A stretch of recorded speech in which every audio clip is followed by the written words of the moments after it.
My fiancée gave me an ultimatum: move for her career or lose her forever. I chose option 3, small claims court for $9,000 in damages. Hey, this is Brandon. When Isabella and I got engaged 8 months ago, everything was pretty clear. You know how it is when you propose? You're basically saying this is what we're working with.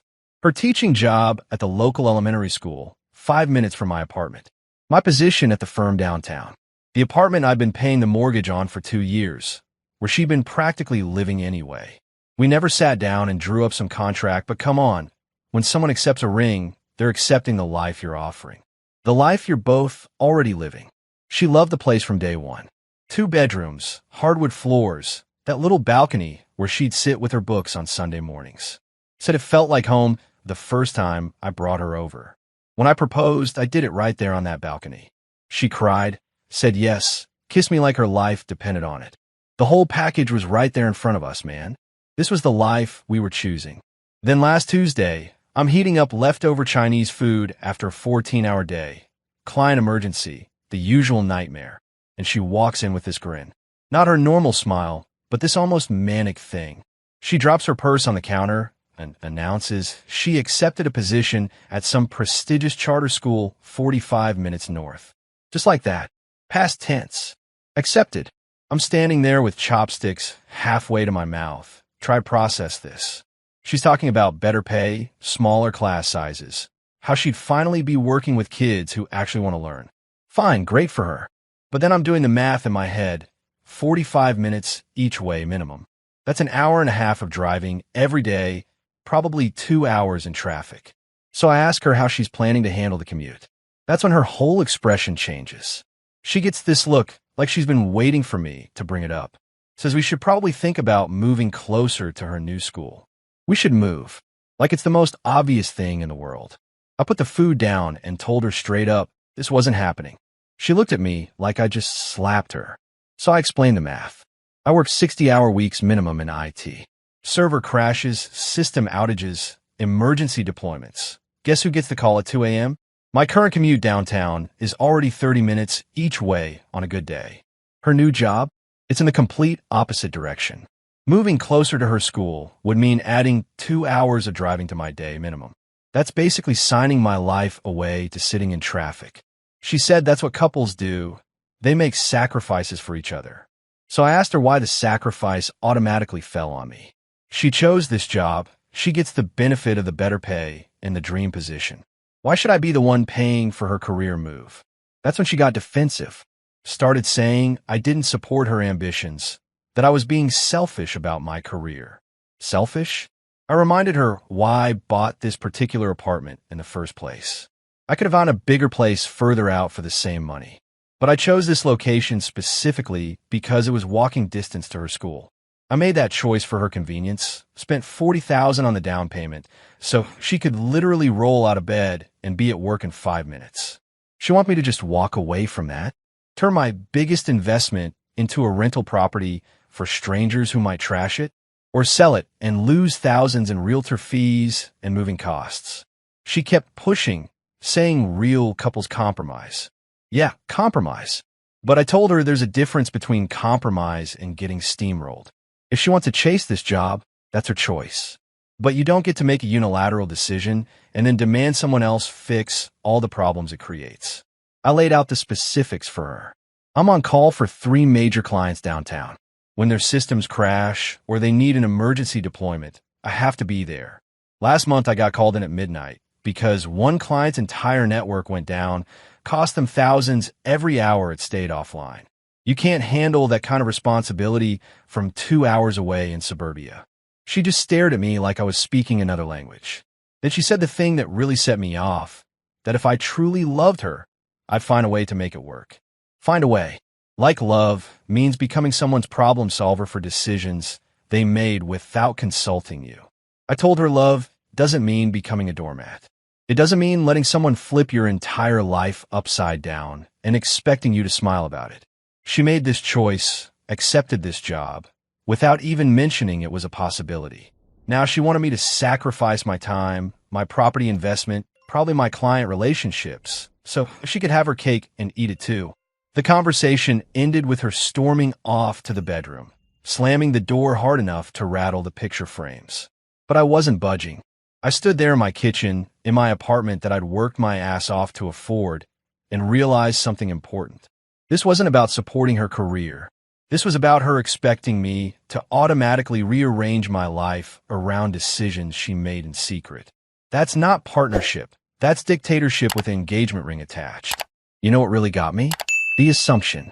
The complete certainty that I'd just go along with whatever she decided. Like my job, my property, my life. None of that mattered compared to what she wanted. Well, here's the thing about sacrifices. They're supposed to be voluntary. You don't get to volunteer someone else. Hey there, Isabella here.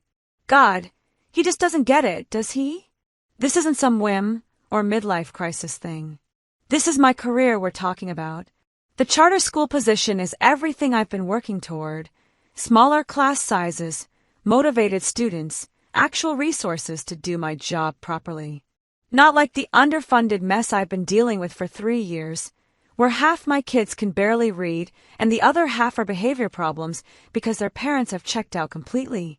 I mean, I knew Brandon would need some convincing, but his reaction was so cold, so calculated, like I'm asking him to donate a kidney instead of just adjusting his commute. We're supposed to be building a life together, right? That means supporting each other's dreams, making sacrifices when opportunities come up. This is what couples do. And honestly, I've been making sacrifices this whole time without even thinking about it. Living in his apartment, in his neighborhood, everything revolving around what works for him. Sure, it was convenient being close to my old school, but it's not like I had any say in choosing the area.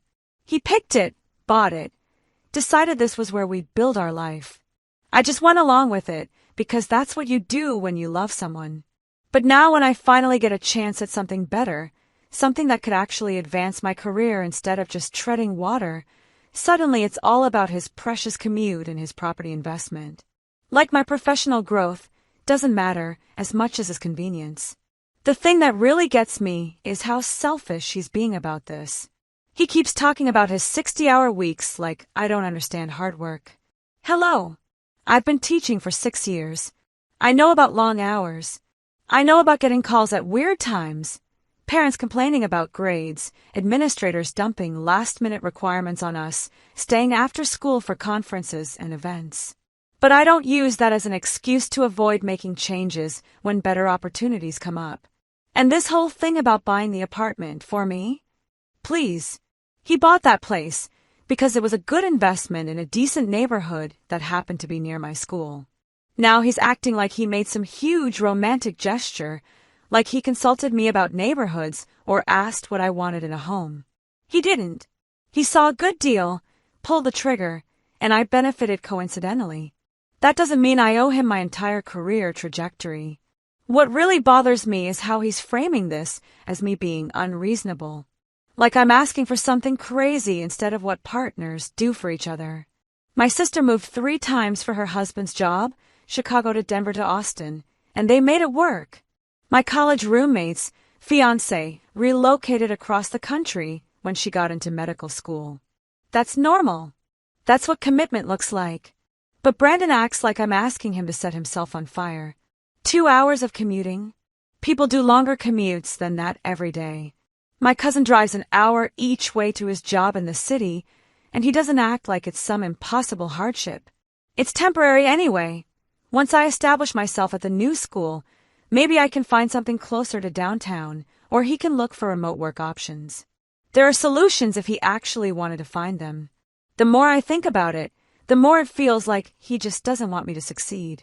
Like he's comfortable with me staying in my safe little elementary school job where I'm not challenging myself or growing professionally. Maybe it's easier for him if I'm not too ambitious, not reaching for anything that might disrupt his perfectly organized life. So I've been thinking, if this relationship is going to work, he needs to show me he's actually committed to building something together. Not just when it's convenient for him, but when it requires real sacrifice. When it means putting our future ahead of his immediate comfort. I love him, I do. But I'm not going to spend the rest of my life playing small just because he can't handle a longer commute. This job could change everything for me professionally. If he can't see that, if he can't support me when it actually matters, then maybe we need to have a serious conversation about whether we're really ready for marriage. Because partnership means showing up for each other, especially when it's hard. The silent treatment lasted 3 days. 3 days of Isabella tiptoeing around like a wounded martyr, leaving articles about supportive partners on the kitchen counter. Thursday night, I'd had enough. I cornered her in the living room and asked her a simple question. When exactly had we discussed the possibility of relocating? When, in our entire relationship, had moving ever come up as something we might do? She fumbled around, saying she didn't think she needed to discuss hypotheticals. Hypotheticals?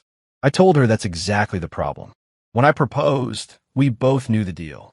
Her job, my apartment. That was the life she said yes to. You don't get to accept an engagement and then completely change the terms afterward. She tried arguing that couples adapt to new opportunities. So I asked her why adapting meant I had to sacrifice while she got everything she wanted. She gets the career boost, the better pay, the professional advancement, and I get a 2-hour daily commute and financial losses on my property. How exactly is that fair? That's when she really showed her colors. Said I was being rigid, that real love means making sacrifices. So I asked her what sacrifices she was making. She's taking her dream job, getting everything she wants professionally, and expecting me to rearrange my entire life to accommodate her choices. Where's her sacrifice in this equation? She got flustered, started talking about how she'd have to learn a new school system, new colleagues, blah, blah, blah. Learning new things at a better job isn't sacrifice. That's called career advancement. I pointed out that if she wanted this opportunity so badly, she should be the one figuring out how to make it work, not demanding I solve all the problems it creates. The conversation went nuclear when I told her the truth. She changed the rules after getting a ring. We got engaged based on a specific life setup, and now she wanted to blow that up and make it my responsibility to deal with the fallout. That's not how commitment works. That's bait and switch. She screamed that I didn't support her dreams. Support? I asked her when supporting someone's dreams became synonymous with sacrificing your own life for their benefit. If this job is so important to her, then she could drive the hour and a half each way. She can rent a small place near the school during the week. She can figure out her own solutions to her own choices. But no, that wasn't good enough. She wanted me to move, to sacrifice my commute, my investment, my established life, so she wouldn't have to deal with any inconvenience from her decision. That's when she dropped the ultimatum. Said if I really loved her, I'd move with her. Otherwise, maybe we weren't right for each other. I looked at her for a long moment and realized something crystal clear. This wasn't the woman I'd proposed to. The woman I'd proposed to wouldn't have made a major life decision without discussing it. Wouldn't have expected me to automatically sacrifice for choices I had no input on. Wouldn't have threatened our engagement because I refused to be her problem solver. I told her she was absolutely right. We weren't right for each other. Not anymore. She went ballistic. Started yelling about wasted time, about how I never really loved her. Then she yanked off the engagement ring and hurled it at me like we were in some trashy drama. It hit my chest and clattered across the floor. She screamed that we were over and stormed out, slamming the door. I picked up the ring and set it on the kitchen counter. 3 days later, I called her. She picked up on the 4th ring. I told her we needed to talk about the $9,000. The wedding deposits I'd already paid, venue, catering, photographer, all non-refundable money I'd spent based on her promise to marry me. She went quiet for a second, then asked what I was talking about. So I explained it real simple. She broke the engagement, so she's responsible for the financial consequences. I want reimbursement for every penny I lost because of her decision. She absolutely lost it. Started screaming about how I was being petty and vindictive, how I couldn't put a price on love. Petty? I told her I wasn't the one who threw a ring and stormed out. She gave the ultimatum, so now she gets to deal with consequences. She hung up on me. Next day, I called my buddy Dave, who works in civil law. Told him the whole story. He laughed and said I had a solid case. Broken engagement, financial losses, clear documentation of the deposits. Said small claims court would be perfect for this amount. 2 days later, I filed the paperwork. Isabella's going to learn that changing the rules after getting the ring comes with a price tag attached.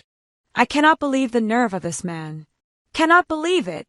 3 days after I end our engagement, 3 days, and he has the audacity to call me demanding money like I'm some deadbeat who skipped out on a restaurant bill. $9,000 for wedding expenses, as if ending an engagement is some kind of breach of contract instead of recognizing that we're fundamentally incompatible. The whole thing is so typical Brandon, isn't it? Everything comes down to money and logistics with him. Not love, not partnership, not building a life together, just his precious calculations and his bottom line. I pour my heart out about my career dreams, about wanting to grow professionally, about needing his support during this huge transition, and his response is to sue me? To literally take me to court because I wouldn't sacrifice my future for his convenience? I tried explaining it to my sister, but she just made it worse. She kept asking what I expected would happen when I took a job 45 minutes away in the opposite direction from his work. Like it was obvious that I should have turned it down or something. I told her I expected my fiancé to be supportive, to at least try to find solutions instead of immediately shutting down every possibility.